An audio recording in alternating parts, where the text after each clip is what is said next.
آگے بڑھاتے ہیں اس بات کو. جی، یہ جو پورا تصور آپ نے پیش کیا اجماع اور تواتر سے قرآن مجید ہم تک پہنچا ہے، اور وہ ایک ہی متعین قرآن ہے، اس میں کوئی اختلاف نہیں ہے، پوری امت اس کو نقل کر رہی ہے. ہمارے ہاں جو اورینٹلسٹ ہیں، مستشرقین ہیں، اور موجودہ دور میں جن کو ایتھیسٹ کہا جاتا ہے، جو خدا کو نہیں مانتے، وہ قرآن مجید کی جو حاکمیت یا قرآن مجید کی جو صداقت ہے اس پر یہ کہہ کر سوال اٹھاتے ہیں کہ یہ تو ٹھیک ہے کہ آپ کے پاس ایک قرآن ہے، لیکن اس قرآن کے اور ورژن بھی موجود ہیں. تو ایک عام مسلمان جب یہ بات سنتا ہے تو بہت گھبرا جاتا ہے. یعنی آپ کی جو پچھلی پوری گفتگو ہے اس سے تو بہت اعتماد حاصل ہوتا ہے، لیکن یہ سنتے ہی کہ ہمارے قرآن کے کوئی اور ورژنز بھی ہیں، تو اس بات کی پہلے یہ بتائیے گا کہ حقیقت کیا ہے، ایک ورژن موجود بھی ہے کیا؟ یہ جتنے بھی حضرات ہیں اگر آپ غور کر کے دیکھیں تو یہ تاریخ کا مطالعہ نہیں کرتے کہ صورتحال کیا ہے. میں نے آپ کو بتا دیا کہ قرآن مجید اس طرح نازل ہوا، میں نے آپ کو بتایا قرآن مجید اس طرح محفوظ کیا گیا، قرآن مجید ایسے شائع و ضائع ہوا، وہ پوری مسلمان امت کے ہاتھوں میں چلا گیا، وہ ان کے گھروں میں چلا گیا. وہی قرآن مجید اس وقت ہمارے پاس ہے. اس مسلمان امت کی بہت بڑی اکثریت اسی کے مطابق اللہ کی کتاب کی تلاوت کر رہی ہے. آپ کے پاس 1000 سال کم و بیش ہندوستان میں مسلمان رہے ہیں، کبھی کوئی دوسرا قرآن آپ نے دیکھا؟ نہیں. ہم تو آپ ملائیشیا میں گئے وہاں دیکھا، انڈونیشیا میں گئے وہاں دیکھا، یہ جو سلطنت عثمانیہ کے تحت علاقے ہیں وہاں دیکھا. چند جگہ ہیں جہاں بعض دوسری قرأتیں رائج ہیں. میں آپ سے ابھی عرض کروں گا کہ ان کے ساتھ کیا معاملہ ہوا. لیکن یہی قرآن ہے جو تواتر کے ساتھ، اجماع کے ساتھ، نقل الکافہ الکافہ کے طریقے پر اس امت کو ملا ہے، اور اسی کو یہ آگے پہنچا رہی ہے. اس کا کوئی دوسرا ورژن نہیں ہے. اچھا، یعنی یہی قرآن ہے. اب آپ ایک اور چیز کو دیکھیے، وہ خود ان لوگوں کے لیے بھی ہو سکتا ہے کہ علم کا باعث بنے، لیکن یہ بڑی حیرت انگیز چیز ہے. جی. دنیا میں جس طرح قرآن مجید کے ساتھ یہ غیر معمولی امتیاز ہے کہ وہ قولی تواتر سے بھی منتقل ہوا ہے. جی. اور کوئی کتاب آپ بیان کر سکتے ہیں؟ کوئی ایک حافظ ہوگا، کوئی 2 ہوں گے، ہو سکتا ہے کوئی 2-3 لوگ ایسے مل جائیں آپ کو کلام اقبال سنا دیں، پورا دیوان غالب سنا دیں. لیکن کیا ایسا ہوا ہے کہ کسی کتاب کو اس طرح سے منتقل کیا گیا ہو؟ قرآن مجید تحریری طور پر لوگوں نے لکھ لیا، اسی پہ اکتفا کر لی جاتی ہے. ایک دوسرا کام کیا گیا، وہ یہ کہ اس کتاب کو اب جس طرح رسول اللہ صلی اللہ علیہ وسلم پڑھ رہے ہیں، جبریل امین سے سن رہے ہیں، خود پڑھ رہے ہیں، ہم اس پڑھنے کو بھی آگے منتقل کریں گے. یہ بڑی غیر معمولی بات ہے. جی ہاں. جی ہاں. علامہ اقبال کا کلام تحریری طور پر آپ کے پاس ہے، دیوان غالب تحریری طور پر آپ کے پاس ہے، پیراڈائز لاسٹ تحریری طور پر آپ کے پاس ہے. یہ پڑھی ہوئی بھی ہے. نہیں، یہ تو اس طرح نہیں. تو قرآن مجید کی ایک تو تحریر ہے، یعنی ایک کتاب کے طور پر لوگوں نے حضور سے سن کر لکھ لیا. ذرا تصور کریں کہ میں نے ایک کتاب آپ کو سنائی، جی، زبانی سنائی، اپنی کتاب، جی، اس کو آپ نے لکھ لیا. میں لکھی ہوئی کتاب کافی ہے. اگر لکھی ہوئی ہوتی اور وہ محفوظ چلی آتی اور لوگ اس کو تحریر کر کے پیش کرتے رہتے تو کافی تھا نا. جی. نہیں، اس کے بعد ایک زائد اہتمام کیا گیا، اس لیے کہ اس کتاب کو حکم بننا تھا، اس کو فیصلہ کن اتھارٹی کی حیثیت حاصل ہونی تھی. وہ دوسرا اہتمام کیا تھا کہ اس قرآن مجید کو آپ زبانی رسول اللہ نے جیسے پڑھا اس طریقے سے بھی آگے منتقل کریں گے. تو اب گویا اعراب کیا ہوں گے، کسی جگہ اگر کوئی اختلاف کا امکان ہے پڑھنے میں تو اس کا بھی خاتمہ ہو گیا. تو پڑھنا اور لکھنا دونوں چیزیں. پھر ایک تیسرا کام ہوا، اور وہ یہ کہ جیسے ہی مسلمانوں نے آگے قرآن پہنچانا شروع کیا، یعنی ایک مرحلہ تو بنتا نا کہ عربوں نے سنا، عربوں نے سنا تو ان کی ضرورتیں پہلی 2 تھیں. جی. لکھ لیں، کتاب کی شکل میں ان کے گھروں میں آ جائے، مصحف کی صورت میں ما بین الدفتین ہو جائے. دوسری ضرورت کیا تھی؟ حضور جیسے پڑھ رہے ہیں، رسول اللہ صلی اللہ علیہ وسلم جیسے اس کی قرات کر رہے ہیں، گویا میں صرف اپنی کتاب لکھ کر آپ کو نہیں دے رہا، میں پڑھ کر بھی دے رہا ہوں. تو وہ پڑھی ہوئی کتاب کو بھی آگے منتقل کرنا شروع کر دیا. 2 کام ہو گئے. اب دیکھیں ایک تیسرا کام کیا ہم نے، اور وہ یہ ہے کہ جیسے ہی عجمیوں تک دین پہنچا تو ہم نے وہ لہجہ بھی منتقل کرنا شروع کر دیا جو عربوں کا لہجہ تھا. اچھا. یعنی آپ جب انگریزی زبان پڑھتے ہیں تو ایک یہ ہے کہ آپ نے اس کی کتابیں پڑھنا سیکھ لی، دوسری یہ ہے کہ آپ نے اعلیٰ درجے کے انگریز مصنفین کی پڑھی ہوئی کتاب سن لی، یعنی انہوں نے کتاب لکھی اور پھر پڑھ بھی دی. یہ سہولت اس وقت پیدا ہوئی ہے آگے. آڈیو بکس آپ نے دیکھا ہوگا کہ ہمارے ہاں آنے لگ گئی ہیں. اس کا اگلا مرحلہ کیا ہوتا ہے؟ اب بھی لوگ یہ کرتے ہیں جیسے ہم برٹش لہجے کو سیکھیں گے، ہم امریکن لہجے کو سیکھیں گے. تو عرب لہجہ کیا تھا؟ یہ جو لہجہ ہے یہ کسی کتاب کے علم، کسی کتاب کے مفہوم، کسی کتاب کے الفاظ کی ضرورت نہیں ہوتی. شیکسپیئر کا ڈرامہ میں پکڑتا ہوں، میں پکڑ کے اس کو انڈین ایکسنٹ میں پڑھ لیتا ہوں، اس سے مدعا واضح ہو گیا. لیکن تیسرا اہتمام بھی کیا گیا، اور وہ اہتمام اب تک جاری ہے. اب تک جاری ہے. یعنی جیسے ہی اجمی مسلمان ہوئے تو اب وہ عرب نہیں تھے، ان کے لیے عرب لہجے میں قرآن پڑھنا ممکن نہیں تھا. تو یہ جس کو تجوید کہتے ہیں آپ، یہ اس کے بعد وجود میں آئی. اچھا، یعنی یہ علم بن گیا پورا کا پورا. اچھا، اس وقت صورتحال یہ ہے کہ قرآن مجید کو اگر تجوید کے ساتھ آپ نہ پڑھیں تو لوگ معترض ہو جاتے ہیں. جی ہاں، جی ہاں، جی. تجوید کے ساتھ نہ پڑھیں، وہ کیا ہے؟ عرب لہجہ. ضروری نہیں ہے، لازم نہیں ہے. یعنی آپ نے کتاب پکڑی، آپ نے اپنے ہندی لہجے میں پڑھ لی، آپ نے بنگالی لہجے میں پڑھ لی، یہ کوئی ناجائز نہیں ہے، یہ بالکل درست ہے. لیکن تیسرا اہتمام بھی ہم نے کرنا شروع کر دیا. یعنی مسلمانوں کی تاریخ میں پہلا کیا تھا؟ تحریری طور پر آگے منتقل ہونا شروع ہو گیا. دوسرا کیا تھا؟ اس کی قرات، یعنی پڑھا ہوا قرآن. میں محض تعبیر مستعار لے رہا ہوں، آڈیو بک بھی بننی شروع ہو گئی. یعنی اب وہ گویا آگے پڑھا ہوا سنانے کا کام ہو گیا. اور پھر بہت لوگ بیٹھ گئے، ہلکے بن گئے، وہ عرب لہجہ سکھانے لگ گئے. اور لہجہ اس لیے سکھانے لگ گئے کہ کہیں پڑھنے میں کوئی غلط لہجے سے پڑھے گا تو کوئی تبدیلی نہ ہو جائے. یہ کہا گیا کہ چونکہ یہ عربوں کے لیے نازل ہوا ہے اور عربوں کی زبان میں نازل ہوا ہے تو اس کی خوبصورتی یہی ہے. یہ اس میں غلطی کا سوال نہیں تھا. غلطی تو اعراب کے ساتھ جب قرات منتقل ہو گئی تو ختم ہو گئی. جی. میں نے اس سے پہلے بھی عرض کیا تھا نا کہ جس وقت ہم کوئی زبان بول رہے ہوتے ہیں، ہم اگر اہل زبان ہیں تو ہمیں اس کی ضرورت نہیں ہوتی کہ ہم اس پر اعراب لگائیں. یہ جو میں اس وقت اردو بول رہا ہوں، اب دیکھیں اس پہ سب پہ اعراب لگے ہوئے ہیں. اس وقت جب میں بول رہا ہوں تو الف پہ زیر لگی ہوئی ہے، سین پہ جزم لگی ہوئی ہے، وقت کی واو پر زبر موجود ہے، یہ لگے ہوئے ہیں. میں بول رہا ہوں، اسی کو لکھ دیا جائے تو آپ پڑھ لیں گے، اس لیے کہ آپ اس زبان کو جانتے ہیں. عرب بھی ایسے ہی پڑھ لیتے، صرف تحریر ہوتی تب بھی کافی تھی. لیکن ادنا درجے میں بھی کوئی ایسی چیز نہ پیدا ہو جائے جو اس کتاب کی حکومت کو متاثر کرے. فیصلہ کن ہونا ہے اس نے، یہ میزان ہے، اس کی بنیاد پر حق و باطل کے فیصلے ہونے ہیں. تو دوسرا اہتمام، اور پھر اس کے بعد تزئین کے پہلو سے تیسرا اہتمام، وہ بھی ہم نے کرنا شروع کر دیا. اب یہ جب سارے اہتمام مسلمانوں نے پہلی صدی میں کرنا شروع کر دیے تو اس وقت ایک اور چیز پیدا ہوئی. اور چیز یہ تھی کہ رسالت مآب صلی اللہ علیہ وسلم پر جب یہ قرآن نازل ہو رہا تھا تو میں نے آپ کو تفصیل سے بتایا کہ ایک اس کا پہلا مرحلہ ہے جس میں وہ اس وقت کے مخاطبین کے لحاظ سے نازل ہوا.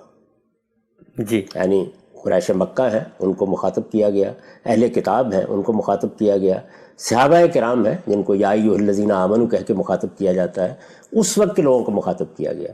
اس میں ترتیب بالکل اور تھی، بالکل ان کے لحاظ سے تھی. اللہ تعالیٰ نے جب اسے باقی دنیا کے لیے، رہتی دنیا کے لیے، قیامت تک کے لیے ترتیب دیا تو پھر اس کو بالکل اور نظم میں ڈال دیا. یعنی اب جو صورتحال ہے، جی، اس کا جو نتیجہ نکلا، لازمی نتیجہ یہ نکلا کہ بعض جگہوں پر جب ضمیمے داخل کیے گئے، مثلا سورہ مزمل کو دیکھیں تو اس کا اوپر کا حصہ صاف قرآن بتا دے گا کہ وہ مکے میں نازل ہوا ہے، بہت پہلے نازل ہوا ہے، یہ کہہ لیجئے. اس کا جو دوسرا حصہ ہے وہ مدینے میں اور بہت بعد میں نازل ہوا ہے. اب اس کو آپ جوڑیں گے نا، اس جگہ رکھ دیں گے. وہ دونوں حصے مخاطبین کے لحاظ سے جب پڑھے گئے تو ممکن ہے کہ اس میں کسی جگہ صیغے، خطاب کے طریقے ذرا مختلف رہے ہوں. جب اس کو دوبارہ ترتیب دیا گیا تو اللہ تعالیٰ نے اس کو اس طرح کی بہت سی چیزوں میں ایک دوسرے سانچے میں ڈال دی.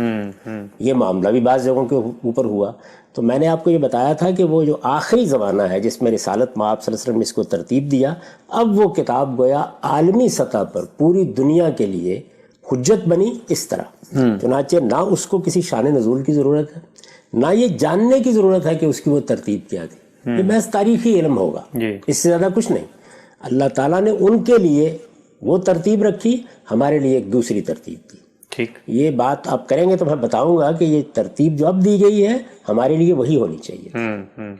اس نئی ترتیب ہی میں اب خدا کی حجت ہے. اب استدلال اسی سے کیا جائے گا، احتجاج اسی سے کیا جائے گا، اسی کو دیکھا جائے گا.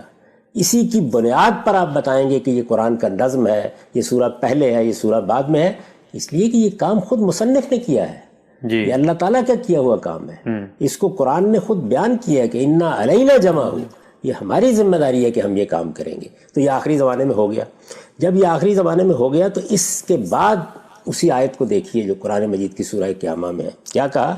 انا علینا جمع ہو و قرآن ہو، ہماری ذمہ داری ہے کہ ہم اس کو جمع کریں گے، ترتیب دیں گے، اس کے بعد پھر پڑھیں گے، جی، یعنی پھر وہ دوسرا کام دوبارہ ہوگا۔ پورا کا پورا قرآن جب نئی ترتیب میں آ جائے گا تو پھر شروع سے آخر تک پڑھا جائے گا۔ اچھا، اب سوال یہ پیدا ہوا کہ اس سے پہلے جو پڑھا جاتا رہا اس میں اگر اور اس میں کوئی اختلاف ہوگا تو فیصلہ کن چیز کیا ہوگی؟ جو آخر میں پڑھا گیا ہے۔ خود قرآن نے بتایا نا کہ جس وقت ہم وہ قرات کریں گے تو فتب قرآن عربی کرو گے، یعنی اب قیامت تک قرآن کی یہ قرات ہے جس کو عرضہ اخیرہ کی قرات کہا جاتا ہے۔ عرضہ اخیرہ کا مطلب یہ ہے کہ جو آخری دفعہ قرآن پیش کیا گیا، یعنی قرآن مجید جبریل نے رسول اللہ کے لیے پڑھا، رسول اللہ نے جبریل کے سامنے پڑھا، اس میں روایتوں سے معلوم ہوتا ہے بعض صحابہ بھی بعض وقت میں شریک ہوئے۔ یہ نئی ترتیب صرف ترتیب نہیں تھی، اس کے ساتھ ایک نئی قرات بھی تھی، یعنی وہ جو پہلے مخاطبین کے لحاظ سے کہیں اسالیب اختیار کیے گئے تھے ان میں بہت معمولی تبدیلیاں بھی کی گئی۔ جیسے ہم ایک کتاب کو مرتب کرتے ہیں، وہ ان مخاطبین کے لیے ضروری تھا، یہ ہمارے لیے ضروری تھا، ٹھیک۔ تو یہ جو تبدیلیاں تغیرات تھے، یہ جب کر کے آپ نے ایک دوسری قرات کر دی جس کو عرضہ اخیرہ کی قرات کہا جاتا ہے، اب یہی قرآن ہے، یہی رائج ہے، یہی دنیا میں پھیلایا گیا، اسی کے مطابق پڑھا جا رہا ہے۔ لیکن وہ جو پہلی قراتیں صحابہ نے سن رکھی ہوئی تھی، ان کا کیا ہوا؟ یا پہلے انہوں نے اپنے کچھ مصاحف ترتیب دے رکھے ہوئے تھے، تو ان کو کیا کیا جائے؟ وہ ان کے پاس تھے، وہ لوگ دیکھتے بھی تھے، وہ ان کے لیے بڑی قیمتی دولت بھی تھی حضور کی خدمت میں بیٹھ کے۔ تو ان سے جب یہ کہا گیا کہ اب عرضہ اخیرہ کی قرات ہو گئی ہے تو آپ اب یہ نہ بیان کریں، تو انہوں نے کہا یہ ہم نے حضور سے سنا ہوا ہے۔ اچھا، چنانچہ بخاری میں وہ روایت موجود ہے کہ ابی بن کعب جو قرآن کے بڑے علماء میں سے ہیں، انہوں نے کسی موقع پر ایسی کوئی قرات کی۔ وہ کون سی قرات؟ عرضہ اخیرہ سے پہلے کی قرات، یعنی کسی آیت کو اس طریقے سے پڑھا۔ جب وہ پڑھا تو سیدنا عمر نے اس پر اعتراض کیا اور یہ فرمایا کہ اب تو صرف عرضہ اخیرہ کی قرات کے مطابق پڑھا جائے گا، جیسے کہ میں نے آپ کو بتایا کہ خود قرآن نے حکم دے دیا تھا۔ تو انہوں نے کہا کہ میں نے جو بات رسول اللہ سے سنی ہوئی ہے میں تو بیان کروں۔ اچھا، تو یہ میں نے رسول اللہ سے ایسے سنا ہوا ہے، میں بیان کروں گا۔ یہ وہ کوئی اختلاف نہیں کر رہے رائج قرآن کے ساتھ، بلکہ یہ کہہ رہے ہیں کہ یہ تو ہو گیا نا، یعنی قرآن مجید کو ترتیب دے دیا گیا، وہ شائع ہو گیا، وہ ضائع ہو گیا، لیکن یہ جو کچھ ہم نے اپنے ان کانوں سے اس فیض زبان فیض ترجمان سے سنا ہے، اس کو ہم کیسے بیان کرنے سے رک جائیں؟ تو وہ اپنے نسخے بھی دکھا دیتے تھے ان کو کہ میں نے تو یہ اس طرح 10 صورتیں لکھی تھیں، 20 صورتیں لکھی تھیں، فلاں وقت میں حضور کی خدمت میں حاضر ہوا تھا، میں پہلے اس کو ایسے ترتیب دیا کرتا تھا۔ یہ ساری جتنی چیزیں تھیں وہ بیان ہونا شروع ہو گئیں۔ جب یہ بیان ہونا شروع ہو گئیں تو ظاہر ہے کہ یہ کیا چیز تھی؟ یہ اخبار احاد تھی۔ ایک مرتبہ پھر یاد کریں اس بات کو کہ ایک چیز ہے اجماع و تواتر سے سنت جاری ہو گئی، نماز کیسے پڑھنی ہے، روزہ کیسے رکھنا ہے۔ ایک چیز قرآن مجید ہے، وہ بھی پوری مسلمان امت نے نقل کرنا شروع کر دیا، شائع و ضائع ہو گیا۔ لیکن اس طرح کی چیزیں سنت کے بارے میں بھی لوگ بیان کرنے لگ گئے، قرآن کے بارے میں بھی بیان کرنے لگ گئے۔ اخبار احاد، یعنی کسی نے کہا کہ میں نے تو حضور کو نماز پڑھتے ہوئے دیکھا تھا کہ آپ نے تو سجدوں سے اٹھتے ہوئے بھی رفع یدین کیا تھا، یعنی یہ جو ہم ابتدا میں ہاتھ اٹھاتے ہیں ایسے ہاتھ اٹھایا تھا۔ یہ علم جو اخبار احاد سے منتقل ہونا شروع ہوا، مسلمانوں نے کمال دیانت کے ساتھ اس کو بھی محفوظ کیا۔ اچھا، اس کو بھی محفوظ کیا، یعنی یہ حضور کے ساتھ تعلق کا اظہار تھا، وہ ایک پازیٹیو سمت میں یہ ہوا سب کچھ، اس لیے کہ لوگ بالکل مطمئن تھے کہ قرآن مجید جب شائع و ضائع ہو گیا ہے، وہ ساری دنیا کے ہاتھوں میں ہے، تو کوئی مسئلہ نہیں ہے، ہم یہ کیوں نہ بیان کریں۔ یہ اخبار احاد کے ذریعے سے جو قراتیں منتقل ہوئیں قرآن مجید کی، یہ اصلاً عرضہ اخیرہ سے پہلے کی قراتیں تھیں، یعنی قرآن کی آخری ترتیب سے پہلے بعض آیتیں اس طریقے سے پڑھی گئیں یا رسالت مآب صلی اللہ علیہ وسلم نے تلاوت کی اور لوگوں نے اس طرح ان کو سنا ہوا تھا۔ تو وہ یہ نہیں کہہ رہے ہیں کہ ہم اس قرآن کو چیلنج کر رہے ہیں، وہ یہ کہہ رہے ہیں ہم نے یہ سنا ہوا ہے، اس کو بیان ضرور کریں گے۔ یعنی پہلا اصرار صحابہ کرام میں سے بعض لوگوں کی طرف سے ہوا، ہم بیان ضرور کریں گے۔ جی، دوسرا رسپانس مسلمان امت کی طرف سے ہوا کہ ہم اس کو محفوظ ضرور کریں گے، کیونکہ رسول اللہ کی نسبت سے اگر کوئی بات آ رہی ہے تو اس کو کیوں ہم رد کریں۔ یہ جو حدیث کا سارا ذخیرہ ہے یہ اسی اصول پر سامنے آیا۔ میں تو کئی مرتبہ بتا چکا کہ قرآن جاری ہو گیا، سنت جاری ہو گئی، اس کی کوئی ضرورت نہیں تھی۔ لیکن جو لوگ رسالت مآب صلی اللہ علیہ وسلم کو دیکھ چکے، آپ کا اسوہ دیکھا، آپ کا گھر دیکھا، آپ کا اٹھنا بیٹھنا دیکھا، آپ کی سیرت دیکھی، آپ کے سوانے دیکھے، ایسے ہی آپ سے پہلے بھی قرآن سنا، ان کو آپ اگر روکیں گے تو کس اصول پر روکیں گے؟ جی ہاں، یعنی کوئی اندیشہ نہیں تھا، کوئی خطرہ نہیں تھا۔ بعض لوگوں نے نقد کیا بھی، جیسے میں آپ کو بتایا کہ سیدنا عمر نے توجہ دلائی تو انہوں نے کہا کہ میں تو نہیں اس چیز کو چھوڑوں گا جو میں نے حضور سے بھی سن رکھی ہوئی ہے۔ تو وہ یہ نہیں کہہ رہے کہ یہ قرآن مجید سے ہمارے پاس کوئی مختلف قرآن ہے، وہ پہلے جو سنا ہوا ہے انہوں نے اس کو بیان کرنے کا حق مانگ رہے ہیں۔ یہ انہوں نے بیان کیا۔ میں نے عرض کیا کہ امت کا رسپانس کیا تھا، نہیں اس وقت کا، تابعین کا، انہوں نے لیا ان سے، تو اس کو بھی لوگوں نے لکھنا شروع کر دیا، ایسے ہی جیسے حدیثیں لکھنی شروع کر دی۔ یعنی یہ حدیث میں جو قرآن مجید کی روایتیں بیان ہوئی ہیں یہ وہ ہیں۔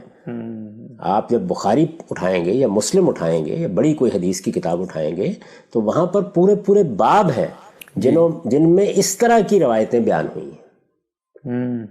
اب جب یہ روایتیں بیان ہونی شروع ہو گئیں تو حدیث کو حاصل کرنے کے لیے جو شوق پیدا ہوا، پھر عرض کر دوں کہ قرآن اور سنت میں پورا دین تھا، جی، کوئی چیز اس میں نہ اضافہ کر رہی تھی نہ کمی کر رہی تھی، لیکن حضور کی نسبت سے، قرآن کی نسبت سے اگر کوئی بھی تاریخی بات بیان ہوگی تو لوگوں کا یہی رد عمل ہوگا، رسپانس یہی ہوگا، ایسے ہی کریں گے۔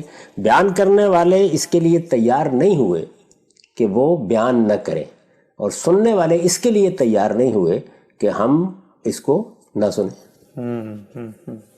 تو اسی سے در حقیقت یہ جو اتنا بڑا کام آپ کے یہاں ہوا ہے کہ رسالت مآب صلی اللہ علیہ وسلم نے سنت کے بارے میں جو کچھ کہا، کسی سوال کا جواب دیا، کسی موقع پر نماز ایک خاص طریقے سے پڑھی، یہاں تک کہ لوگ دیکھ رہے ہیں کہ اچھا آپ بیٹھے ہیں نا تشہد پہ تو یہ پاؤں کدھر کو نکالا ہے، اچھا آپ سجدے میں گئے ہیں تو آپ نے انگلیاں کیسے رکھی ہیں، ان میں سے کوئی چیز بھی ضروری نہیں تھی۔ جی ہاں، یعنی سنت کے طور پر نماز جاری کر دی گئی، فطری طور پر ہاتھ جہاں آنے ہیں جب سجدے میں جائیں گے آئیں گے، لیکن لوگ ان چیزوں کو بیان کر رہے ہیں۔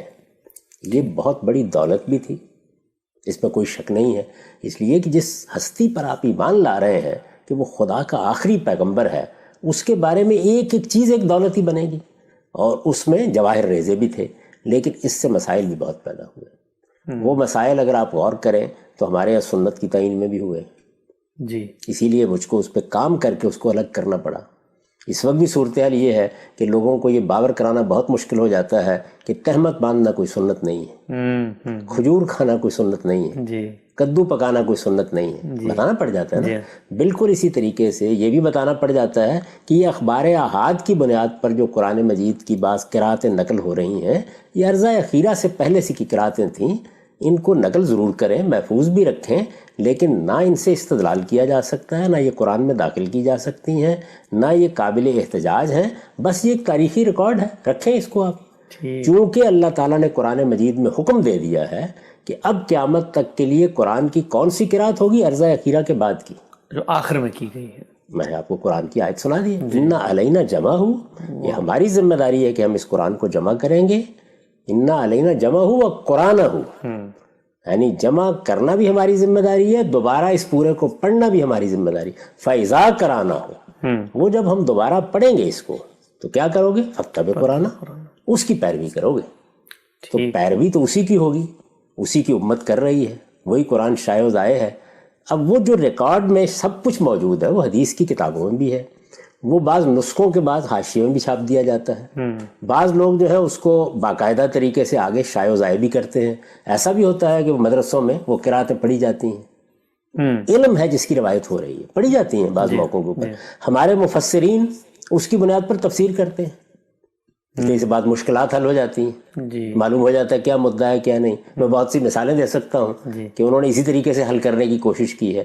تو یہ مسلمانوں کا وہ اعتناء ہے جو رسالت مآب صلی اللہ علیہ وسلم کی نسبت سے جو اخبار احاد ملتی ہیں، وہ انہوں نے سنت میں بھی کیا ہے، قرآن میں بھی کیا ہے، یہ کوئی الگ ورژن نہیں ہے۔ تو گویا جو قرآن مجید رسول اللہ صلی اللہ علیہ وسلم نے دیا، جس کو پڑھ کے سنایا، پوری نسل نے پڑھا، آگے منتقل کیا، اس کے بارے میں کوئی ذرہ برابر ابہام نہیں ہے، وہ اپنی جگہ موجود ہے، اور اس کو اس کی اصل جگہ پہ رکھنے کے بعد یہ جو اخبار احاد سے قراتیں لوگوں نے منتقل کی، ان کو ریکارڈ کے طور پہ منتقل کیا جا رہا ہے۔ یہ بالکل ایسے، اس کی ابتدا ایسے ہی ہوئی۔ میں نے آپ سے عرض کیا نا کہ جن کے پاس یہ چیز موجود تھی، ان کو یاد تھا، یعنی انہیں یاد تھا کہ ہم نے تو پہلی بار حضور سے ایسے سنا تھا، ہم نے تو مالک یوم الدین کو ملک یوم الدین سنا تھا، یا کہا انہوں نے کہ ہم نے تو یکذبون کو یکذبون سنا تھا، یا یہاں جو تعلمون ہے اس کو ہم نے یعلمون سنا تھا۔ تو اس طرح کی جو بہت چھوٹی چھوٹی چیزیں ہیں ان کو انہوں نے بیان کیا، انہیں روکا بھی گیا کہ اس سے کوئی اختلاط نہ پیدا ہو جائے۔ میں نے آپ کو سنایا ہے کہ بخاری کی روایت ہے کہ سیدنا عمر نے روکا، یہی کام حضرت عثمان نے کیا، یعنی لوگوں کو روکا اس سے، اور یہ کہا کہ اس طرح کی چیزوں کو مرتب کرنا چھوڑ دو۔ لوگ باز نہیں آئے، تیار نہیں ہوئے اس کے لیے۔ اس وقت بھی آپ دیکھیں بہت سے لوگ آپ سے بحث کریں گے کہ یہ جو حدیث کا اتنا بڑا ذخیرہ ہے، 60-70 ہزار روایات ہیں، یہ اگر اس طریقے سے نہ جمع ہوتی تو اختلافات نہ پیدا ہوتے بہت سے۔ اچھا، میں ہمیشہ یہ کہتا ہوں کہ بھائی کیسے نہ ہوتی، یعنی آپ کیسے پابندی لگاتے؟ یہ آزادی رائے پر پابندی ہوتی، حضور کے ساتھ لوگوں کے تعلق پر پابندی ہوتی، یہ علم پر پابندی ہوتی، یعنی آپ کیسے پابندی لگا سکتے ہیں؟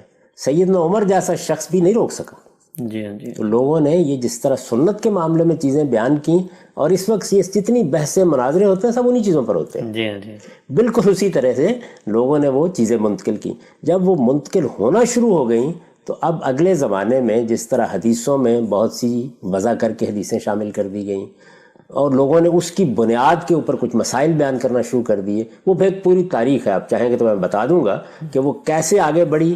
پھر اس کے بعد یہ نافع کی قرات، یہ ابن کثیر کی قرات، یہ حمزہ کی قرات، یہ پھر کیسے بنی، وہ اپنی جگہ ایک پوری داستان ہے، لیکن ابتدا یہاں سے ہوئی۔ ٹھیک ہے، ہم سب یہاں پر ہمارا نشست کا وقت ختم ہوتا ہے، انشاءاللہ اگلی نشست میں اسی موضوع کو آگے بڑھاتے ہیں۔ اب تک کے لیے آپ کے وقت کا بہت شکریہ۔ آپ نے ایک بات فرمائی تھی ہم سے گزشتہ نشست میں کہ یہ ایک بہت فطری امر ہے کہ جس چیز کو آپ خود رسول اللہ سے براہ راست سنتے ہیں تو آپ کے دل میں ایک خواہش پیدا ہوتی ہے کہ اگر آپ نے ان کی زندگی میں، ان کی موجودگی میں کوئی چیز مرتب کی تھی تو آپ اس کو قائم رکھیں۔ مجھے آپ کی بات سن کے ایک چیز ریئل لائف کی، اپنی زندگی کی یاد آئی کہ ہم مثلا آپ ہی کی کتاب پڑھ رہے تھے جب شروع میں، تو اس کتاب پہ کچھ نوٹس بنائے تھے، اس پہ اپنی انڈرسٹینڈنگ لکھی تھی۔ آج آپ کی کتاب کے کئی مختلف ورژن آ چکے ہیں، یہاں تو قرآن نے اعلان کر دیا کہ اب کوئی ورژن نہیں آئے گا، لیکن وہ اصل نسخہ آج بھی ہم نے گھر پہ رکھا ہوا ہے، اسی غرض سے کہ اس سے ایک اٹیچمنٹ بھی ہے اور اس پہ ہمارے نوٹس بھی ہیں اور سب چیزیں ہیں۔ تو یہ بڑی فطری چیز لگتی ہے، لیکن سوال یہ پیدا ہوتا ہے کہ چلیں اگر یہ بات یہاں تک رہتی تو ٹھیک تھا۔ کچھ علماء نے یہ کہا کہ یہ قراتیں تو جس طرح یہ عرض اخیرہ کی قرات ہے اسی طریقے سے یہ باقی قراتیں بھی متواتر ہیں، تو کیا رسول اللہ صلی اللہ علیہ وسلم سے ان قراتوں کا تعدد ثابت ہوتا ہے کہ آپ نے قرآن ایک طرح یوں بھی پڑھا اور دوسری طرح یوں بھی پڑھا؟ ہرگز نہیں، اس طرح کی کوئی چیز نہیں۔ میں نے آپ کو بتایا کہ ایسا ہوا کہ ابتدا میں جب نزولی ترتیب سے یہ آ رہا تھا، قریش مخاطبین تھے، اہل کتاب مخاطبین تھے، ایک مخصوص صورتحال میں بات کی جا رہی تھی، تو بعض جگہوں پر بعض تعبیریں اختیار کی گئیں، لیکن پھر اللہ تعالیٰ نے دوبارہ قرات کی۔ جب دوبارہ قرات کی تو وہ ہمارے پاس اب قرآن کی صورت میں محفوظ ہے، اور یہ حکم دے دیا قرآن مجید میں کہ اب یہی قرات ہے جو پڑھی جائے گی، مطلب قرآن، یعنی یہ مصنف کی اپنی ترتیب کے بعد مصنف کا اپنا فیصلہ ہے۔ یہ بات سمجھ لینی چاہیے۔ اس سے پہلے میں بڑی وضاحت سے بتا چکا ہوں کہ یہ بات کہ یہ کوئی سیدنا عثمان کے زمانے میں مرتب کیا گیا، کوئی کمیٹی بنائی گئی، کوئی آیتیں تلاش کی گئی، ہرگز نہیں، یہ سب بالکل افسانے ہیں، کوئی حقیقت اس کی نہیں ہے۔ اس پر بہت تفصیلی علمی بحث ڈاکٹر شہزاد سلیم صاحب نے کر دی ہے، قرآن مجید کی تاریخ پر جو انہوں نے مفصل کام کیا ہے، اس کو لوگ دیکھ سکتے ہیں۔ یہ سب کچھ نہیں، اس طرح وہ منتقل ہو رہا ہے، لیکن اس کے ساتھ یہ چیزیں مسلمانوں کے علم میں ہیں۔ عرضہ اخیرہ سے پہلے ایسے پڑھا تھا، ایسے پڑھا تھا، ایسے پڑھا تھا، یہ بھی ہم نے سنا تھا، ہم نے تو ایسے قرات کرتے ہوئے بھی دیکھا تھا، یہ چیزیں ان کے پاس ہیں، اس کو وہ بیان کر رہے ہیں۔ میں نے آپ سے عرض کیا کہ اس کو روکنے کی صحیح بھی کی خلفائے راشدین نے، جی، یعنی سیدنا عمر نے اس کی صحیح کی، سیدنا عثمان نے صحیح کی، اس میں کچھ سختی بھی کی۔ بعض روایتوں سے یہ معلوم ہوتا ہے کہ بعض نسخے بھی جلا دیے گئے اس طرح کے، لیکن لوگ اس کو بیان کرنے سے باز نہیں ہیں، اور یہ مسلمانوں کی دیانت بھی ہے کہ انہوں نے اس کو محفوظ رکھا، اور یہ اس وقت کی جو رائے کی آزادی ہے جی، یعنی آپ کیا کر لیں گے، تو میرے پاس ایک چیز ہے میں بیان کر رہا ہوں. آپ نے بھی بیان کیا نا کہ اگر فرض کر لیجئے کہ آپ اس زمانے کی میزان کی اس طرح کی چیزیں چھاپ دیں جی، اور ان یہ کہیں کہ یہ ہمارے پاس وہ نسخہ موجود ہے. بہت سی ایسی چیزیں ہیں. آپ دیکھیں یہ کانٹ کی کرٹیک آف پیور ریزن جو ہے جی، اس کے کوئی 7-8 ایڈیشن ہیں. جی ہاں، یعنی مصنف کتاب چھاپتا ہے، پھر اس پہ نظر ثانی کرتا ہے. یہ تو ہے نا انسانی کام. اللہ تعالیٰ کے ہاں اصل میں یہ بالکل ٹھیک حکمت کے مطابق ہوا کہ پہلے مخاطبین اس وقت زندہ لوگ ہیں سامنے، آج کے مخاطبین وہ لوگ نہیں ہیں. جی ہاں، اب اس کو ہم نے ماضی میں ایک سرگزشت کے طور پر پڑھنا ہے، جی ہاں، تو ترتیب بھی تبدیل کی گئی اور بعض جگہوں کے اوپر لفظی تغیرات بھی کیے گئے. بالکل، یعنی وہ کس طرح کے ہیں، وہ یہ نہیں کہ مدعا کے تغیرات ہیں. یعنی یہ کہا گیا تھا کہ تم جانتے ہو، کر دیا گیا وہ جانتے ہیں. میں نے مثال دی اس بات کی. تو اس طرح کی بعض چیزیں تھیں جن سے ابتدا ہوئی.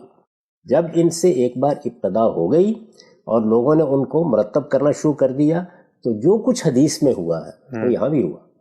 اچھا، کیا ہوا ہے؟ یعنی وہ ہمارے پاس بھی دولت موجود ہے کہ جو حضور سے صحابہ نے بیان کی، تابعین نے بیان کی، اور بعد کے زمانوں میں وہ سب کچھ بھی موجود ہے جو باقاعدہ گڑھا گیا. آپ جانتے ہیں کہ بہت بڑے بڑے مجموعے ہیں موضوعات کے. جی، موضوع کس حدیث کو کہتے ہیں؟ لوگوں نے اپنی طرف سے گڑھ کے بیان کر. تو اگر حضور کی نسبت سے اعمال کی چیزیں گڑھی گئیں تو خود سوچنے کہ قرآن کی کیوں نہیں گڑھی جائیں؟ جو لوگ وہ کام کر رہے ہیں یہ کیوں نہیں کریں گے؟ جو لوگ وہ کام کر رہے ہیں وہ یہ کیوں نہیں کریں گے؟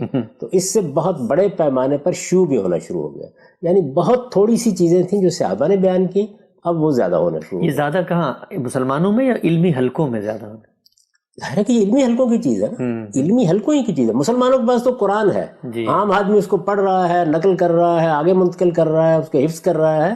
علم کی دنیا میں یہ چیزیں، یہ حدیثیں بھی یوں تھوڑی ہے کہ عام مسلمان بیٹھ گئے تھے. ہاں جی، جی، یعنی یہ بھی علم کی دنیا ہی میں سب کچھ ہو رہا ہے. رسالت باب صلی اللہ علیہ وسلم جب دنیا سے رخصت ہوئے تو قرآن صراحت سے کہتا ہے کہ کچھ منافقین مدینہ تک میں رہ گئے تھے جن کا خاتمہ نہیں ہوا.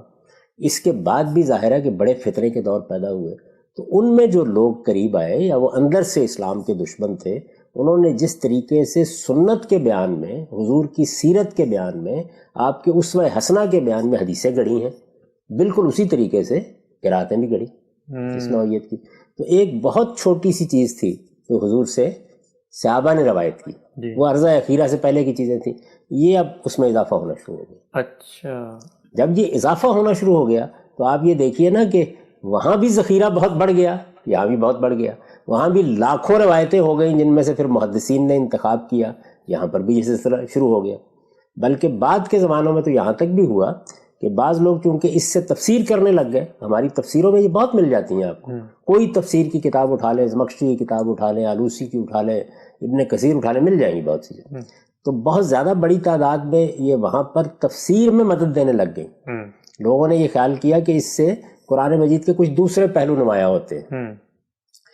پھر یہ بھی آپ کے علم میں ہے کہ ہم لوگوں کے ہاں یہ تصور بھی پیدا ہو گیا کہ قرآن مجید کی شان نزول دریافت کریں. جی، یعنی جب وہ ابتدا میں اتری تھی آیات تو کس پس منظر میں اتری تھی، جی، بڑا وہ بھی تفسیر میں بیان ہونی شروع ہو گئی. جب وہ بیان ہونی شروع ہو گئی تو اسی طریقے سے یہ روایتیں بھی بیان ہونی شروع ہو گئی. تو اس طرح ایک بڑے پیمانے پر ان کا شیوع ہوا علم کی دنیا میں. ٹھیک، ان کو لوگوں نے لکھنا شروع کر دیا، پر کتابیں مرتب کرنی شروع کر دیں. بالکل اسی طریقے سے ہمارے محدثین نے جس طرح حدیث کے مجموعے تیار کیے، ان کے بھی ہونے لگ گئے. پھر کچھ ایسے لوگ پیدا ہوئے جیسے ہمارے یہاں فقہا پیدا ہوئے، جیسے محدثین پیدا ہوئے. جی، ایسے لوگ پیدا ہوئے جنہوں نے اصلاً اس چیز کو اپنا فن بنایا کہ وہ حلقے قائم کر کے قرآن مجید کا لہجہ سکھائیں گے لوگوں کو. اچھا، میں نے پہلے عرض کیا تھا نا کہ 3 کام ہوئے. جی، تحریر میں لوگوں نے اس کو محفوظ کیا. دوسرا کام کیا تھا؟ یعنی قولی تواتر سے منتقل ہونا شروع کیا، پڑھا جا رہا ہے. تیسرا یہ ہے کہ عرب لہجے میں پڑھا جائے یا پڑھنا سکھایا جائے. تو عرب لہجے میں پڑھنا سکھانے والے لوگ پیدا ہوئے. وہ کیا کر رہے ہیں؟ اجمی لوگ ہیں ان کے سامنے، اور وہ عرب لہجے میں جیسے قرآن پڑھتے تھے، اور ظاہر ہے کہ ان کے لہجوں میں کچھ تنوع بھی تھا، اختلافات بھی تھے، تو کسی نے کسی لہجے کو پسند کیا، کسی نے کسی لہجے کو پسند کیا، وہ اس میں اب قرآن مجید لوگوں کو سکھانے لگ گئے. یہ لوگ ہیں کہ جن کو قاری کہا جاتا تھا. اچھا. یعنی یہ قرآن مجید کی مجالس منعقد کرتے اور ان میں لوگوں کو سکھاتے تھے. یہ جو نافع ہے، ابن کثیر ہیں، حمزہ ہیں، اس طرح کے لوگ ہیں، پورا قرآن مجید یہ اس طریقے سے لوگوں کو پڑھا رہے تھے. اس کے ساتھ ہی انہوں نے ایک اور کام کر ڈالا. وہ کام انہوں نے کیا کیا کہ یہ جو اس طرح کی بعض روایتیں مل گئیں ان کو، یعنی کچھ صحابہ کرام سے مل گئیں، کچھ تابعین سے مل گئیں، اس طرح کی روایات مل گئیں، اپنے ذوق سے انہوں نے ان کا انتخاب شروع کر دیا. جیسے ہمارے فقہا ہیں، اب دیکھیے نا کہ وہ آپ فقہ حنفی کو دیکھتے ہیں تو بعض روایتیں انہوں نے لے لی ہیں، بعض نہیں لی. ایسے ہی امام شافعی بعض روایتوں کو قبول کرتے ہیں، بعض کو نہیں قبول کرتے. تو حدیث سنت کے معاملے میں بھی یہی ہو رہا ہوتا ہے کہ آپ انتخاب کر رہے ہوتے ہیں، اس میں آپ کا ذوق بھی کار فرما ہوتا ہے، اور آپ بعض اوقات محسوس کرتے ہیں کہ اگر ایسے قرآن مجید کو پڑھا جائے تو اس سے یہ بات زیادہ واضح ہو جاتی ہے. تو ان لوگوں نے اپنا اختیار ترتیب دینا شروع کر دیا. اس کو اصطلاح میں کہتے ہیں اختیار ہے. اچھا. اپنا اختیار ترتیب دینا شروع کر دیا. جیسے فقہ الگ سے مرتب ہو گئی، یہ حنفی فقہ ہے، یہ شافعی فقہ ہے. دین تو وہ ایک ہی تھا نا. جیسے محدثین نے روایتوں کا انتخاب کیا، اسی طرح جیسے محدثین نے روایتوں کا انتخاب شروع کر دیا. تو اب ظاہر ہے کہ امام ابو داؤد نے ان روایتوں کا انتخاب کیا، امام مالک نے ان روایتوں کا انتخاب کیا، کچھ چھوڑا کچھ لے لیا. تو یہ ترک و اختیار جو ہے یہ فقہ میں بھی ہونے لگ گیا، یہ حدیث میں بھی ہونے لگ گیا. یہ ان قرات کے بڑے بڑے لوگوں نے بھی کرنا شروع کر دیا. اچھا. جیسے لوگ حنفی فقہ سیکھنے کے لیے جانے لگ گئے، ظاہر ان کا مرکز کوفہ تھا، یا مالکی فقہ سیکھنے کے لیے جانے لگ گئے، اس کا مرکز مدینہ تھا. بالکل اسی طریقے سے ان قاریوں سے بھی سیکھنے لگ گئے، ان کا اختیار سیکھنے لگ گئے. تو یہ اپنا اختیار مطلب کیا کہ یہ قرآن مجید جو ہمارے پاس متواتر قرآن ہے، اس کی بعض جگہوں کے اوپر جو وہ پہلی ارضہ اخیرہ سے قراتیں ان کو ملیں یا ان کے بعد اس میں شامل ہوئیں، ان کو اختیار کر کے یہ اس کو سنانے لگ گئے، اس کو پڑھانے بھی لگ گئے. یہ علم کی دنیا میں یہ سب کام ہو رہا تھا. یعنی عامت الناس کے ہاں کچھ نہیں ہوا، وہ وہی قرآن پڑھ رہے ہیں، وہی قرآن سیکھ رہے ہیں، اسی قرآن کو آگے منتقل کر رہے ہیں. اسی وجہ سے آپ یہ حیرت انگیز چیز دیکھتے ہیں نا کہ جب ہم تاریخ میں پڑھتے ہیں کہ ایک زمانے میں مدینے کے لوگ فلاں قرات پڑھتے تھے، بصرہ کے لوگ یہ پڑھتے تھے، وہ لوگ نہیں پڑھتے تھے، وہ وہاں کے اہل علم قاری حضرات تھے جو پڑھتے تھے. اچھا. اور ان میں یہ ترک و اختیار ہوتا رہتا تھا. علم کی دنیا میں یہ آج تک ایسے ہی جاری ہے. ٹھیک. اچھا. یعنی ترک و اختیار وہاں شروع ہوا، اختیار کے مطابق عرب لہجہ پڑھانا شروع کر دیا، شہرت ہو گئی، لوگوں نے اس کو قبول کرنا شروع کر دیا. جیسے کچھ حنفی ہو گئے، کچھ شافعی ہو گئے، کچھ یہ ہو گئے، اور پھر اس کے بعد یہ چیزیں آگے شائع ہونے لگ گئی. آپ نے سوال یہاں سے کیا تھا کیا یہ متواتر ہے؟ یعنی یہ ان کو تو اخبار احاد کے طور پر ملی، آگے پھر بے شمار لوگ ان کے شاگرد ہوئے اور انہوں نے پڑھنے شروع کر دی. تو یہ تواتر اصل میں ان قاریوں سے ہے. اچھا.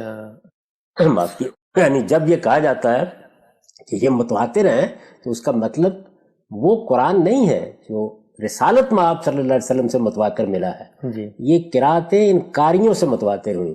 ایسے سمجھ لیں کہ بخاری اب متواتر ہے، لیکن وہ امام بخاری سے متواتر ہے. امام بخاری نے جو احاد روایتیں تھیں ان کا مجموعہ مرتب کیا، اب سینکڑوں شاگرد پیدا ہو گئے.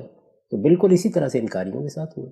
ٹھیک. یعنی یہ کہنا کہ قرآن مجید جو اصل میں قرآن کی متعدد قراتیں تھیں بھی صحابہ کے دور میں، وہ جب آگے نقل ہوئیں تو خبر واحد کے اصول پر ایک انڈیپینڈنٹ آدمی آگے پہنچا رہا ہے.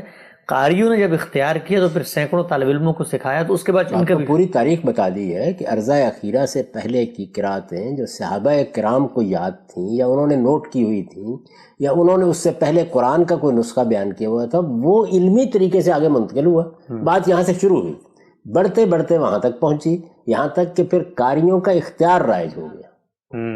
یعنی وہ اختیار لوگ سیکھنے لگ گئے، جیسے فقہ حنفی سیکھنے لگ گئے، جیسے امام بخاری سے حدیث سیکھنے لگ گئے. تو یہ مجموعے جس طریقے سے حدیث کے مرتب ہوئے یا جیسے فقہ مرتب ہوئی، ایسے ہی یہ کام ہو گیا. اب امام ابو حنیفہ سے تو شروع ہوئی نا فقہ حنفی، آگے تو اب متواتر ہی متواتر ہے. یعنی متواتر کا مطلب یہ ہے کہ وہ پھر رسالت میں آپ صلی اللہ علیہ وسلم سے اپنی نسبت نہیں رکھتی، وہ اصل میں اس قاری سے یا اس محدث سے نسبت رکھتی ہے. امام مالک نے موطا ترتیب دی، وہ اخبار احاد کا مجموعہ ہے، ترتیب پا گئی، اب وہ ایک کتاب ہے. اس کتاب کو سینکڑوں لوگ ان سے سیکھنے لگ گئے. اب کتاب کو ایک طرح کا تواتر حاصل ہونے لگ گیا. تو آج ہمارے پاس جو جاہیہ مسمودی کا مرتب کیا ہوا نسخہ ہے اس کی کم و بیش یہی حیثیت ہے. سینکڑوں ہزاروں لوگ، بہت سے لوگ ہیں جن کے ہاں وہ محفوظ ہے، آگے شائع ہو گئی، لکھ لی گئی. یہ کام بخاری کے لیے بھی ہوا، مسلم کے لیے بھی ہوا. تو جب یہ کہا جاتا ہے یہ متواتر قراتیں ہیں تو اس کا مطلب یہ ہے کہ ان قاریوں سے آگے پھر ان کو ایک تواتر حاصل ہو گیا. ٹھیک. یہ بات کہ یہ پہلے کوئی تواتر تھا یا رسالت میں آپ صلی اللہ علیہ وسلم سے یہ اس طرح منتقل ہوئی، اس کو خود امام جزری نے پوری تحقیق کر کے رد کر دیا اور یہ بتایا کہ ایسا بالکل نہیں ہوا. چنانچہ جس طرح حدیث کو قبول کرنے کے معاملے میں معیار بنایا گیا، یعنی آپ کیا کہتے ہیں کہ حضور کی نسبت سے اخبار احاد اگر ملیں گی، ایک دو لوگ بیان کریں گے، تو ہم کیا دیکھیں گے؟ ہم یہ دیکھیں گے کہ راوی ثقہ ہے، ہم یہ دیکھیں گے کہ اس کی سند میں اتصال ہے، ہم یہ دیکھیں گے کہ اس کے حفظ و اتقان کا کیا عالم تھا. یہاں پر بھی ایک معیار بنایا گیا جی ان قراتوں کو قبول کرنے کے لیے، یعنی یہ معیار بنایا گیا کہ وہ عربیت کی روح سے ٹھیک ہونی چاہیے. اچھا. ہو سکتا ہے کسی آدمی نے ایسے ہی کوئی عربی جملہ بنا دیا ہو تو قرآن مجید سے متعلق ایسی بات تو نہیں کہی جا سکتی. عربیت کی روح سے کوئی سند ہونی چاہیے اس کی، جس کی بنیاد پر وہ قابل، جو اس وقت مصحف آپ کے ہاتھوں میں ہے اس کا سٹرکچر یا جملہ اس کو قبول کر لے. تو یہاں پر بھی گویا تین، وہاں پر بھی تین ہی ہے، وہاں پر بھی یہی ہے، یعنی راوی کی ثقافت ہے، اتصال ہے، حفظ و اتقان ہے. یہاں پر بھی یہ بالکل حدیثیں ہیں اصل میں، اس کے زیادہ کوئی حیثیت نہیں اس کی. یعنی حدیثیں اگر رسالت میں آپ صلی اللہ علیہ وسلم کی سنت کو، سیرت کو بیان کریں، آپ کے خطبات نقل کریں، آپ کا اٹھنا بیٹھنا نقل کریں، تو وہ آپ واقف ہیں، اس کو حدیث کہتے ہیں. یہ قاری حضرات رسالت میں آپ صلی اللہ علیہ وسلم کی نسبت سے اگر یہ نقل کریں کہ ایسے بھی پہلے پڑھا تھا، یعنی پہلے یہ تھا کہ پہلے پڑھا تھا، بعد میں جب اور چیزیں شامل ہو گئیں تو لوگ اس کو بھول گئے. جی تو ہمیں چونکہ قرآن مجید نے صراحت سے یہ حکم دے دیا ہے کہ جمع و ترتیب کے بعد جو قرات ہوئی ہے، جس کو عرضہ اخیرہ کی قرات کہتے ہیں، اس کے مطابق اب قرآن پڑھا جائے گا. پھر عرض کر دوں کہ اگر صرف تحریری ہوتی قرآن کی تو دنیا بھر کی کتابیں جو آج بھی چھپتی ہیں صرف تحریری ہوتی ہے. زائد اہتمام تھا، یہ لوگ معترض ہو رہے ہیں، انہیں تو اس معجزے کی طرف دیکھنا چاہیے. اگلا اہتمام یہ تھا کہ یہ باقاعدہ پڑھ کر منتقل کیا جائے گا. کہا کہ میں جب یہ لفظ بول رہا ہوں تو اس میں میں بول رہا ہوں تو میم پر جو زبر ہے وہ بھی منتقل ہو آگے، تاکہ غلطی کا کوئی امکان نہ رہے، اختلاف کا کوئی امکان نہ رہے، یہاں تک کہ لہجہ بھی منتقل کیا جائے. تو یہ لہجہ منتقل کرنے کے لیے بیٹھے تھے یہ جتنے لوگ ہیں، لیکن ان میں سے بہت سے لوگوں نے اپنا اختیار بھی ترتیب دے کے منتقل کرنا شروع کر دیا. ٹھیک، ہم سب آگے بڑھاتے ہیں اس بحث کو. یہ بتائیے کہ جب یہ کہا جاتا ہے کہ جو متواتر قرآن ہے اجماع اور تواتر سے ہم تک پہنچا ہے، ہمارے ہاتھوں میں ہے، تو پھر اس کے اوپر کیوں لکھا ہوتا ہے بروایت حفظ؟ اگر یہ حفظ ہیں یا قالون ہیں یا اور باقی جو نافع ہیں، یہ اختیار استعمال کر کے وہ بہت سارے اقوال جو قراتوں کے ان میں سے کوئی ترجیح دے رہے تھے، تو جو اصل نسخہ ہے اس پہ تو لکھا ہونا چاہیے تھا نا عرضہ اخیرہ کی قرات، اس پہ کسی فرد کا نام کیسے آ جاتا ہے؟ یہ پھر اس کو سمجھ لیجئے، میں نے ابھی بات بیان کی کہ یہ حضرات اصلاً کیا کر رہے تھے، یہ عرب لہجہ پڑھا رہے تھے. عرب لہجے کو ایک فن کے طور پر ترتیب دیا گیا ہے، یعنی آپ اشمام کہاں کریں گے، اختلاس کہاں کریں گے، اشباع کہاں کریں گے، ترقیم کہاں کریں گے، یہ ایک پوری فنی دنیا ہے. یہ کیا چیزیں؟ یہ وہی چیزیں ہیں جو آپ برٹش لہجے کو ترتیب دیں. آپ یہ کہیں گے جی دیکھیے وہ آر کو ایسے بولتے ہیں، اچھا یہ بتائیں، یہاں پر اس کو وہ حذف کر دیتے ہیں، یہاں آواز ایسے نکلتی ہے. کبھی آپ سنیں مختلف لہجوں کو؟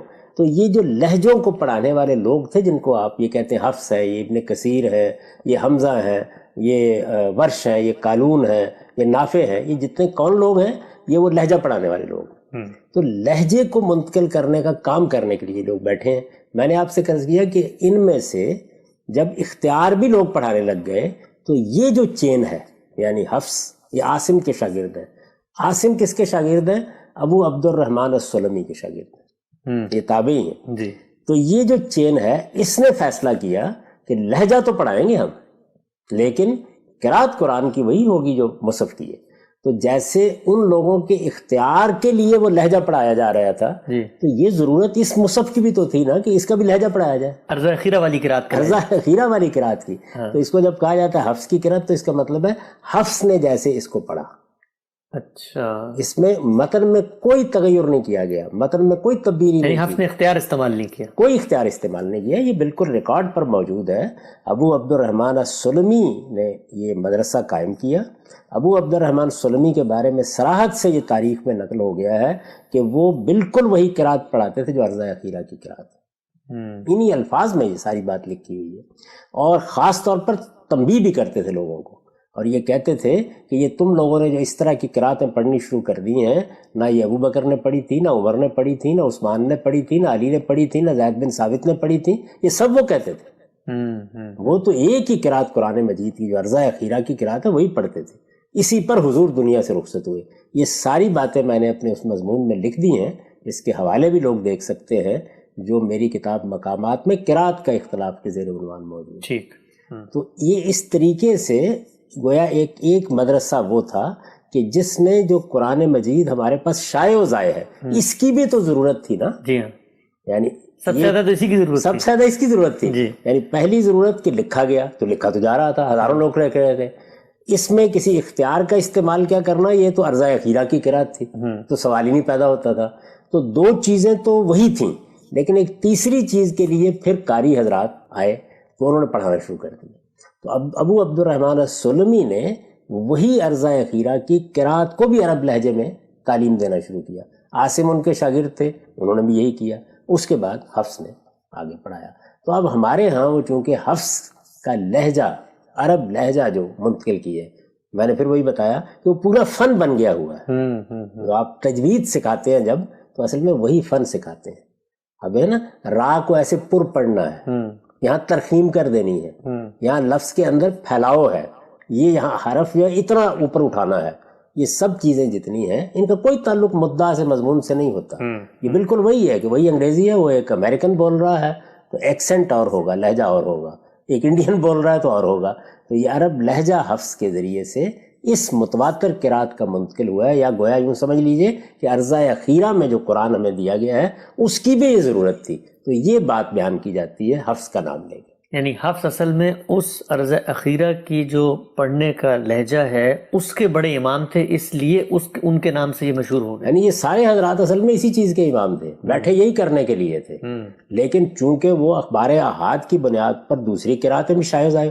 آپ فقہ سے سمجھ لیجئے نا، جی، یعنی امام ابو حنیفہ کے ہاں اصرار ہے کہ جو روایت چلی آ رہی ہے نماز کی، روزے کی، بس اس کو ہم آگے چلے جائیں گے، جہاں پہ ضرورت ہوگی اجتہاد کی اجتہاد کر لیں گے۔ فقہ حنفی کی بنیادی اساس یہ ہے، لیکن باقی ائمہ کے ہاں وہ روایتیں جو آ گئی تو وہ ان روایات کو پھر قبول کرتے ہیں، ایڈجسٹ کرتے ہیں، لیتے ہیں۔ اس وقت کے احناف ویسے حنبلی ہو چکے ہوئے ہیں، لیکن میں ابتدا بتا رہا ہوں آپ کو۔ تو جس طرح وہاں پر یہ فرق آپ محسوس کرتے ہیں، امام ابو حنیفہ کے ہاں یعنی وہ اختیار کے لیے تیار نہیں ہے، جی، جو روایت سنت کی قائم ہو گئی ہے، میں سنت کے بارے میں بات کر رہا ہوں، لیکن باقی لوگ اخبار احاد کی بنیاد پر آپ کو بتاتے ہیں کہ ایک یہ ہاتھ جو ہے نا وہ ذرا سینے کے اوپر باندھ لیں، کیونکہ ایک روایت میں اس کا ذکر آ گیا ہے، آپ نے رکوع اس طریقے سے کرنا ہے، ایک روایت میں اس کا ذکر آ گیا ہے۔ تو ان روایات کی بنیاد کے اوپر جب آپ نے اس سنت کی تعین شروع کر دی تو اپنا اختیار قائم کرنا شروع کر دیا نا۔ یہ اختیار فقہ میں بھی ہوا، یہ محدثین کے ہاں بھی ہوا، اور یہ قاریوں کے ہاں بھی ہوا، لیکن حفظ کے ہاں ایسی کوئی چیز نہیں ہوئی۔ اور یہ تاریخی ریکارڈ میں موجود ہے کہ ابو عبد الرحمن سلمی نہ صرف یہ کہ اختیار استعمال نہیں کیا انہوں نے، بلکہ سخت تنبیہ کرتے تھے کہ یہ نہ کیا جائے، روکتے تھے اس بات سے، ٹھیک روکتے تھے۔ وہ یہ کہتے تھے کہ جو سارے کے سارے خلفائے راشدین نے ہمیں قرآن دیا، وہ قرآن جو شائع و ضائع ہے، اس کے ساتھ یہ آپ کیا کر رہے ہیں؟ وہ اس کو قبول ہی نہیں کرتے تھے۔ تو اس وجہ سے یہاں ایسا کوئی کام نہیں ہوا۔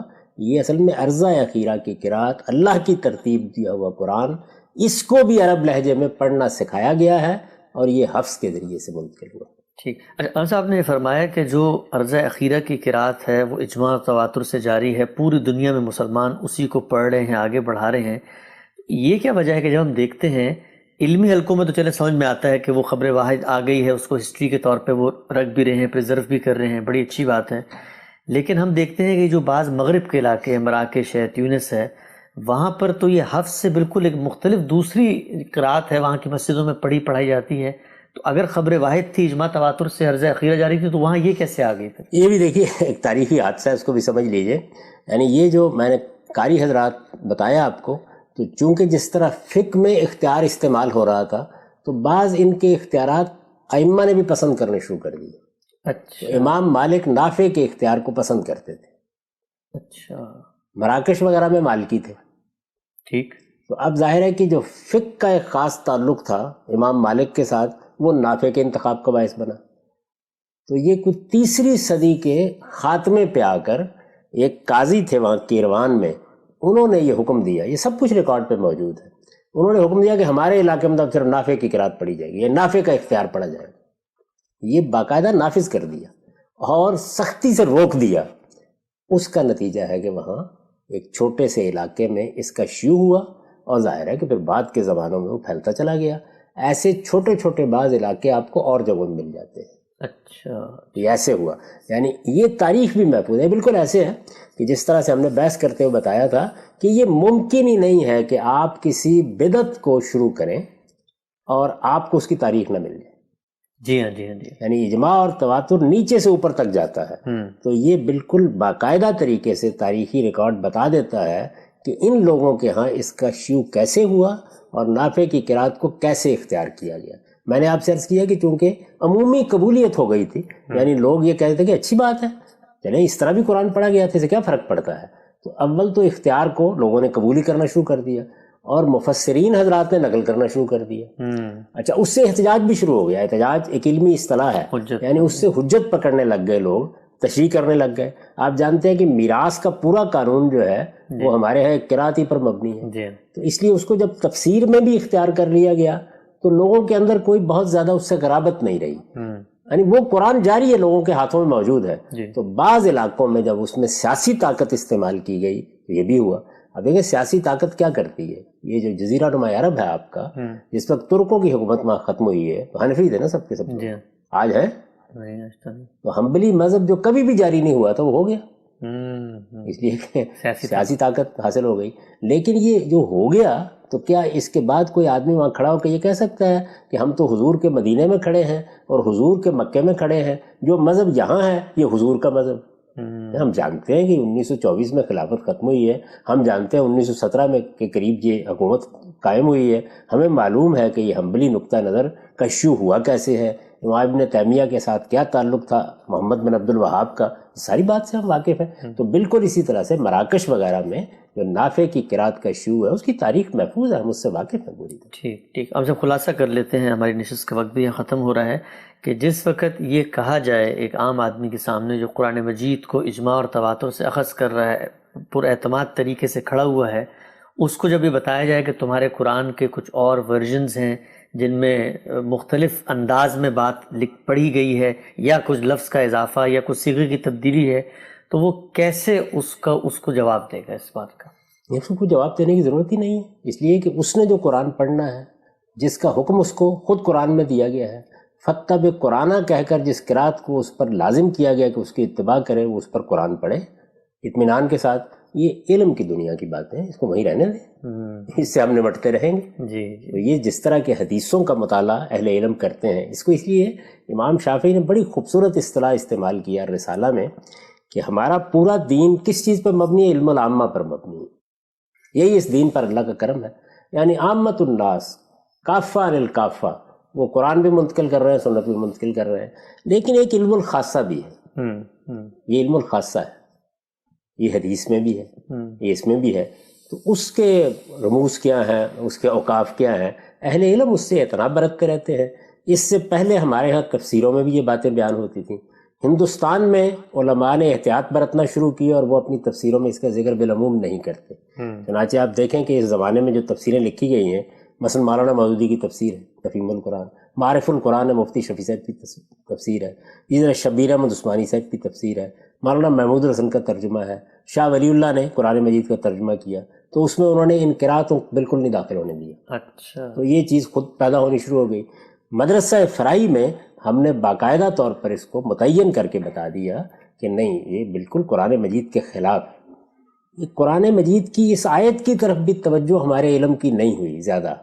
اس کی ایک سیدنا عبداللہ بن عباس کے اثر کے تحت, اثر ایک فنی اصطلاح ہے, صحابہ جب کوئی بات بیان کرتے ہیں اس کے تحت ایک تعویل کر لی گئی, اس جانب توجہ نہیں ہوئی.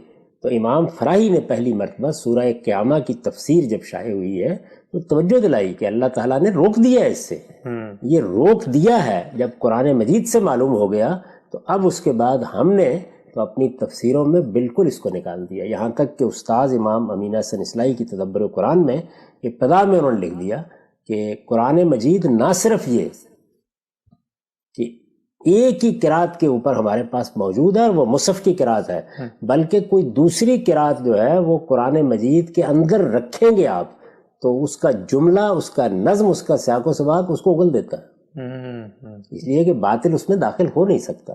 اس کی بڑی نمایاں قسم کی بعض مثالیں ہیں، جیسے ارجلکم کی قرات ہے، جیسے میراث کے حکام میں یوسی اور یوسا کی قرات ہے، تو اس پر ہم نے بحث کر کے بتا دیا کہ دیکھیے قرآن کیسے اگل دیتا ہے اس کو۔ اس وجہ سے یہ ظاہر ہے کہ علم کی دنیا کی چیز ہے، تو اس کو وہیں رکھ کے دیکھنا چاہیے۔ قرآن کا کوئی اور ورژن نہیں ہے، وہ ایک ہی کتاب ہے، ایک ہی کتاب ہمارے ہاتھوں میں ہے، وہ خدا کی آخری حجت ہے، وہ حکم ہے، وہی فیصلہ کن ہے، وہی میزان ہے، اور وہ ہمارے پاس بالکل محفوظ صورت میں ہے۔ یہ جو قاری حضرات ہیں یہ بھی یہ نہیں کہتے کہ ہم کوئی اس قرآن کی نفی کر رہے ہیں، وہ کہتے ہیں یہ بھی لے لو ہم سے، اچھا، یعنی یہ بھی ہے، یہی نہیں ہے، ایک دوسرے کی تردید تغلیط نہیں ہے۔ تو اس وجہ سے پریشان نہیں ہونا چاہیے عام آدمی کو، علم کی دنیا کی چیزیں ہیں۔ اب چونکہ یہ چیزیں لوگوں کے ہاں عام ہو گئی ہیں، وہ پڑھ بھی رہے ہیں اس کو، تو یہ ضروری تھا کہ اس طرح تفصیل سے بتا دیا جائے کہ یہ تاریخ کیا ہے۔ ٹھیک ٹھیک، ہم صاحب بہت بہت شکریہ آپ کے وقت کا۔